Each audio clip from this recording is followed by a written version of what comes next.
जय श्रीमन नारायण। अभी चर्चा हो रही थी इंटरनेट की समस्या के कारण, उसमें एक व्यवधान उपस्थित हुआ, तो उस चर्चा को आगे बढ़ाते हैं। पूतना की चर्चा हो रही है। तो पूतना पूर्व जन्म में राजा बलि की पुत्री थी। भगवान वामन को देख करके, पहले तो उनकी सुंदरता को देख करके, बाल्य अवस्था को देख करके ऐसा भाव आया कि ये मेरा पुत्र होता तो कितना अच्छा होता। लेकिन जब भगवान वामन जी ने विराट रूप धारण करके बलि के राज्य को छीन लिया, तो पूतना सोचने लगी, दिखने में तो ये सुंदर है लेकिन स्वभाव से बड़ा कपटी है, इसके भीतर विष भरा हुआ है। तो यदि मेरा ये पुत्र होता तो मैं तो इसे विष दे के मार देती। तो पूतना की दोनों इच्छाओं को भगवान जी ने पूर्ण किया है। माता होने का गौरव भी प्रदान किया और विष देने का जो विचार आया था उसको भी पूतना का ये विचार पूर्ण होने दिया भगवान ने। कितने कृपालु हैं, दयालु हैं। तो पूतना पूर्व जन्म में बलि की पुत्री थी, रत्नमाला। इसकी चर्चा प्रायः अधिकता से होती है, लेकिन आनंद रामायण में एक और चर्चा है कि ये मंथरा थी। भगवान राम जी जब साकेत धाम जाने लगे, अपनी प्रजा को भी साथ में ले जाने लगे, तो अयोध्या के सभी स्त्री पुरुषों को मुक्ति की प्राप्ति हुई, लेकिन दो लोग संकोचवश स्वयं नहीं गए। भगवान जी तो उनको ले जा रहे थे। एक तो था रजक धोबी और दूसरा मंथरा, दूसरी मंथरा। ये दोनों पूर्व के बैर का स्मरण करके संकोच करने लगे। तो भगवान जी ने कहा, तुम दोनों अभी एक बार और जन्म लोगे, अब मेरे कृष्णावतार की बात तुम दोनों की मुक्ति होगी। तो मंथरा ही पूतना बन के आई, और वो जो रजक था, धोबी था, जिसने सीता जी पर मिथ्या कलंक लगाया था, वही कृष्णावतार में भी धोबी बन के आया, जिसके वस्त्र छीन करके भगवान जी ने, जिसे बाद में सद्गति प्रदान की, दंड दिया। तो आनंद रामायण में इस प्रकार चर्चा है कि मंथरा ही पूतना थी और रजक ही, यहाँ भी रजक बन के ही आया। अब एक तीसरी चर्चा है, वह है आदि पुराण में, कि कक्षिवान नाम के महात्मा और उनकी पत्नी चारुमती, दोनों पति पत्नी बहुत संयम नियम पूर्वक जीवन जीते हुए प्रेम पूर्वक जीवन बिता रहे थे। पति के तीर्थ यात्रा जाने के बाद उनकी पत्नी चारुमती कुछ दिन तो एकादशी व्रत करती हुई संयम नियम पूर्वक जीवन अपना जी, लेकिन बाद में किसी शूद्र को देखकर मन में काम उत्पन्न हो गया और ये पतित हो गई। पति के तीर्थ यात्रा जाने के बाद कुछ समय पश्चात ये काम पीड़ित हो पतित हो गई और पापमय जीवन जीने लगी। पति के लौटकर आने के बाद पति ने जान भी लिया कि अब ये पापिनी हो गई है, फिर भी उसे समझाते हुए कहा कि पूर्व के अपराध को भूल जाओ और मेरे साथ पुनः अपने सतीत्व के साथ जीवन व्यतीत करो। लेकिन पूतना में सुधार नहीं, उसमें उस चारुमती में सुधार नहीं हुआ, तो उनके पति ने श्राप दिया कि जाओ राक्षसी हो जाओ। तो वही पूतना बनकर आई गोकुल में, मथुरा में, और पूर्व में किए हुए पति सेवा और एकादशी आदि व्रत के प्रभाव से भगवान श्री कृष्ण की उन्हें प्राप्ति हुई और सद्गति मुक्ति की प्राप्ति हुई है।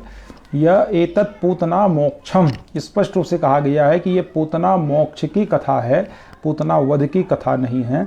इस रूप में हमें कथा कहनी चाहिए। पूतना ब्रज में आई है, बहुत ही सुंदर रूप लेके आई है, बनावटी वेश धारण करके। और उस समय भागवत जी में वर्णन किया गया, अमन सताम भोज करेण रूपिणीम गोप्यः श्रियम दृष्टमिवागताम पतिम। गोपियों ने हाथ में कमल का फूल देखा और पूतना के सौंदर्य को देखा, वस्त्र आभूषण को देखा, तो ऐसा उनका भाव हुआ मानो ये लक्ष्मी जी हैं और वैकुंठ भगवान नारायण के बिना सूना जो हो गया है, इसलिए अपने पति भगवान नारायण से मिलने नंद भवन में आ रही हैं। गोप्यः श्रियम द्रष्टुमिवागताम पतिम, ऐसा भाव गोपियों का हुआ। लेकिन ब्रज के पुरुषों का, ब्रजवासियों का, मनोहरंतिम वनिताम वल्गुस्मितापांग विसर्ग वीक्षितर मनोहरंतिम वनिताम ब्रजौकसाम। ओकसाम माने निवासी, ब्रजवासी, ब्रजौकसाम माने ब्रजवासी। ब्रजवासी पुरुषों ने जब देखा पूतना को, तो उनके मनोहरंती मन को हर लिया पूतना ने। तो इतनी वो सुंदर प्रतीत हो रही थी, इसलिए किसी ने रोका टोका नहीं और भगवान जी के पालने के पास पहुंच गई। नंद बाबा जी तो उस समय मथुरा में थे। यशोदा मैया जी ने सोचा कि ये नंद बाबा की रिश्तेदार होंगी और रोका टोका नहीं, पालने के पास पहुंच गई पूतना बिना किसी बाधा के। भगवान जी ने नेत्र बंद कर लिए। नेत्र क्यों बंद किए इस पर भी बहुत सी चर्चा की जाती है। भगवान जी ने नेत्र बंद किए, फिर पूतना उन्हें दूध पिलाने लगी। कुछ समय तक तो भगवान जी प्रेम से दूध पिए, फिर प्राण ही समम रोष समन्वितो पिबत, फिर रोष पूर्वक दूध पीने लगे, प्राण को खींचने लगे। तो पूतना छटपटाने लगी। बहुत सुंदर दिख रही हैं अभी तक तो, लेकिन जब भगवान जी प्राण खींचने लगे, अब कितना बड़ा सौभाग्य है पूतना का। न तो आहार शुद्धि है, बच्चों को तो मार के खाती है। यहाँ लहसुन प्याज और अन्य भोजन में हम जो भी बताते हैं कि ये हमको त्यागना चाहिए, इनको लेना चाहिए, पूतना तो बाल घातनी थी, रुधिराशना थी। भगवान के पास आई है तो भाव शुद्धि भी नहीं है, क्षमा मांगने नहीं आई है, शरणागत होने नहीं आई है, भगवान को क्षति पहुँचाने मारने के भाव लेके आई है। फिर भी भगवान जी उसके हृदय में निवास करते हैं, कितना बड़ा सौभाग्य है। और लेकिन पूतना गदगद नहीं हो रही। पूतना तो कहती है सामुंच मुंचालमिति प्रभाषणी निष्पीड्यमान अखिल जीव वर्मणि, कहा अरे मेरे हृदय से दूर जा, मुझे छोड़ दे। लेकिन भगवान जी ने कृपा की, उसे त्यागा नहीं। पूतना वहाँ से उठ के भागी, कुछ दूर जाके गिरी और पूतना का उद्धार किया भगवान जी ने। तो पूतना का उद्धार ही किया है। यह एतत् पूतना मोक्षम अध्याय के अंत में जो श्लोक आया उसमें लिखा कृष्णस्यार्वकम अद्भुतम। और जो इसको श्रद्धापूर्वक श्रवण करते हैं तो गोविंदे लभते रतिम, भगवान श्री गोविंद जी के चरणों में प्रेम की प्राप्ति होती है। भागवत जी का श्रवण फल तो है ही, मुख्य रूप से 4 फल बताया गया कि भगवान कृष्ण की प्राप्ति, पितरों की मुक्ति, निर्भयता की प्राप्ति, सकाम मनोकामनाओं की पूर्ति। लेकिन भागवत जी में लगभग 55 से 60 अध्यायों में उस अध्याय का स्वयं का स्वतंत्र श्रवण फल है कि जैसे पूतना के मोक्ष में एक फल आया कि यह इतत पूतना मोक्षम, जो इसको सुनते हैं तो गोविंदे लभते रतिम, भगवान गोविंद के चरणों में प्रेम की प्राप्ति होती है।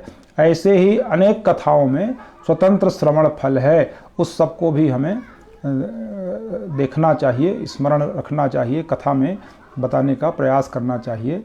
ऐसी छोटी छोटी वीडियो, छोटे छोटे वीडियो के माध्यम से छोटी छोटी चर्चा करेंगे और भगवत चर्चा इसी रूप में होता रहे, यही ये प्रयास है। एक एक पात्र को लेकर थोड़ी थोड़ी चर्चा जो विभिन्न पुराणों में है आपके समक्ष, आप सभी के समक्ष प्रस्तुत करने का प्रयास करूँगा। जय श्री कृष्ण।